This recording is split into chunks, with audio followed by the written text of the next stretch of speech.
Mahali kwingi ukikuta uchawi umefanyika, au uchawi ukifanyika kwenye nyumba yako, au uchawi ukifanyika kwenye mtaa wako, au uchawi ukifanyika kwenye hatima yako, namba moja kitu ambacho kinakuja kwa haraka kwenye roho yako au kwenye maisha kwako ni hofu. Unapoona mtu anakuwa na hofu ya kufanya baadhi ya vitu, hofu ya kushinda kufanya baadhi ya vitu katika ubora, hofu ya kusonga mbele katikati ya matatizo, ni moja kwa moja Mungu anakuwa kujulisha kuna uchawi. Biblia yetu inasema Mungu akutupa roho ya hofu. Mungu akuachilia kwetu roho ya hofu. Mungu akuwapa watu wake roho ya hofu. Sasa roho ya hofu inatoka wapi? Roho ya hofu inatoka upande wa giza. Kwa mahali kokote, mtaa wote, sehemu yoyote ambako hofu ikianza kutawala mioyo ya watu, ni tayari kuna kazi ya uchawi ambayo inaendelea na watu hawafahamu. Watu wanaogopa kufanya biashara, watu wanaogopa kuzaa kufia mauti, watu wanaogopa ajali za barabarani, watu wanashindwa kufanya maisha watu ya vitu. Ni nini? Hofu inaingia kwenye maisha kwao. Hii ni dalili kuna uchawi unafanyika. Hii ni dalili kuna watu wanakuloka. Hii ni dalili ya vitu fulani vinaingia kwenye maisha kwako. Kuna baadhi ya watu wanahofia mauti mpaka kiasi cha kushangaza. Kuna watu wanahofia ajali. Ni nini hiki? Ni uchawi umefanyika. My God, my God, my God.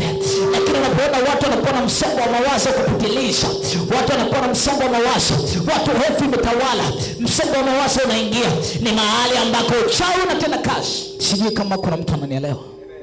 Utajuaje kama uchawi unatenda kazi mahali?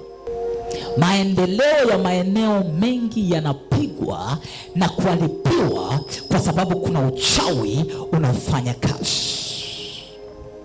Kuna baadhi ya fremu utakuja kukuta kila mwaka zina mtu mwingine mpya, kila baada ya miezi 6 zina mtu mwingine mpya, lakini fremu hizo ziko kwenye mtaa huo mmoja. Utakuta biashara si tu ni ngumu, no, unakuta kuna uchawi unatenda kazi ambao unafanya baadhi ya biashara kufa.